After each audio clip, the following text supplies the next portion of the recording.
Welcome to Scary and Creepy Stuff, a podcast dedicated to everything that is scary and or creepy.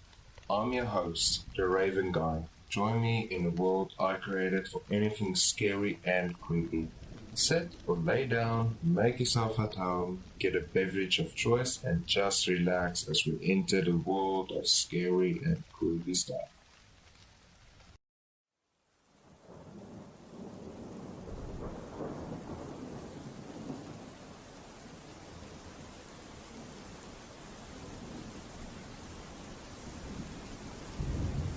Great Cloud Island has a long list of history attached to the name, and is one of the settlements of Native American people.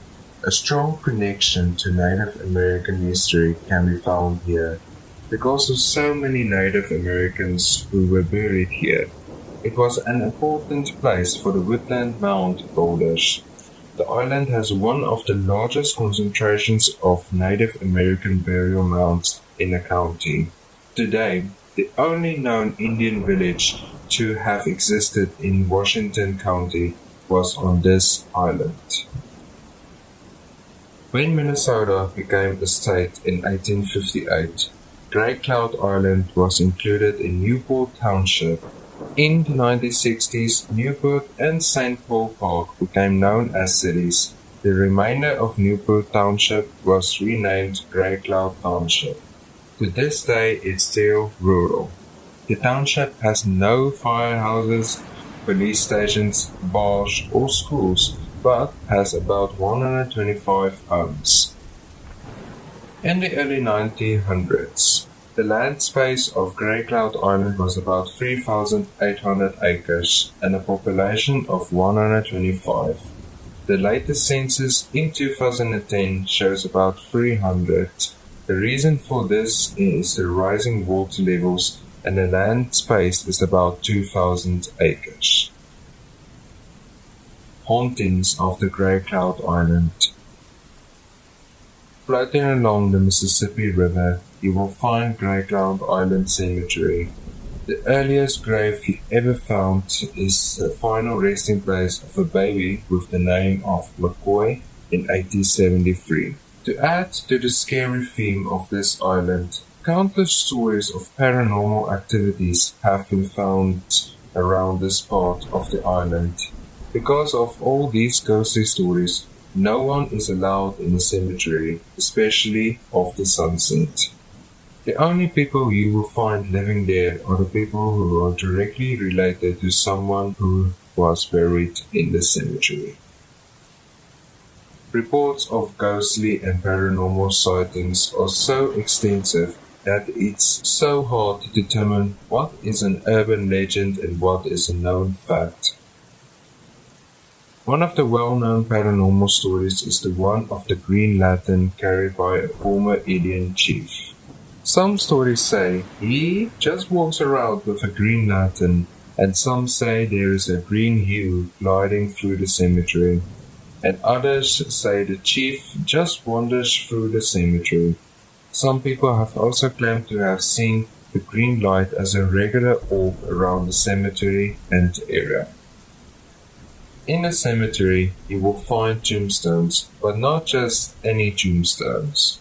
Reports have it when you walk in a certain part of the cemetery, from east to west, you will count 12 tombstones, but when you look back and count them from west to east, you will count 13.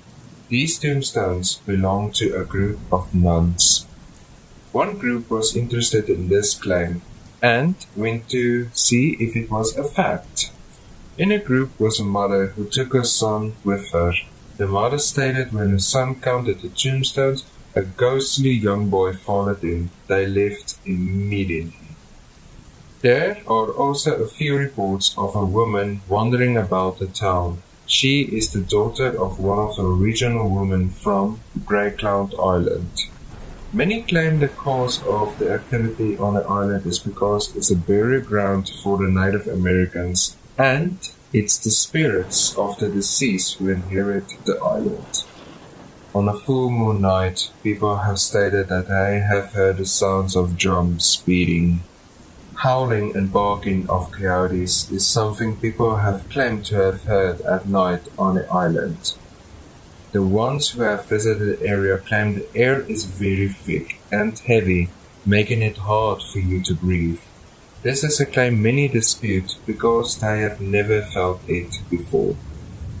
When it comes to the unusual bit of paranormal activities, numerous people have claimed to see a white truck appearing, and as fast as it appeared, that's how fast it disappeared. Some say the truck just appears out of nowhere, sometimes with an old man as a driver, and sometimes without any driver. This man will either drive you off the road, or if you're lucky, he would just leave you alone. It all depends on your attentions you have when visiting the town. Back to the cemetery. There have been reports of disembodied voices being heard. Others claim to have heard horrified screams of a woman. Paranormal enthusiasts have claimed to have seen a man with a flannel jacket and an orange hat, smoking while walking with a rifle. One woman who had seen this man stated he never spoke a word to her, but his staring caused her to feel uneasy. So, she left the area immediately. Her report also said he reappeared right behind her in a road just moments after she walked away from the area. She kept seeing him in a rearview mirror as they left the island. A small group of friends heard about this woman's report and wanted to see the man for themselves. But all they brought home with them was a new ghostly story.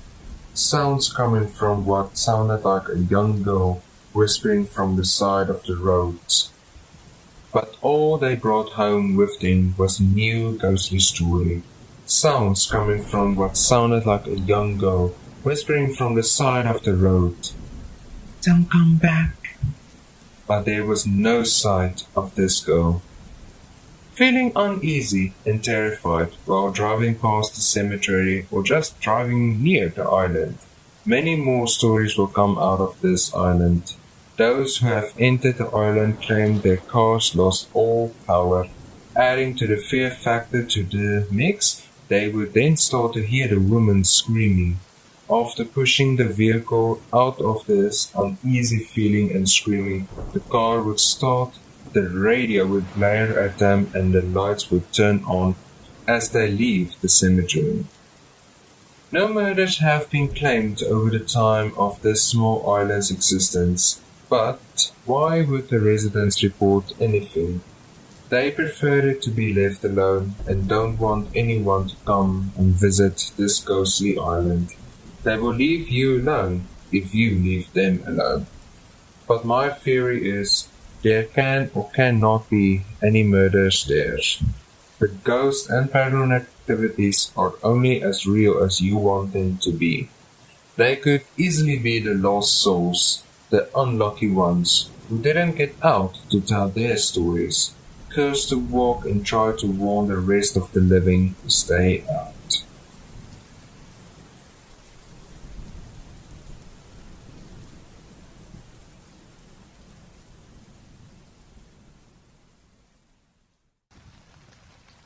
Thank you so much for taking the time to listen to my podcast.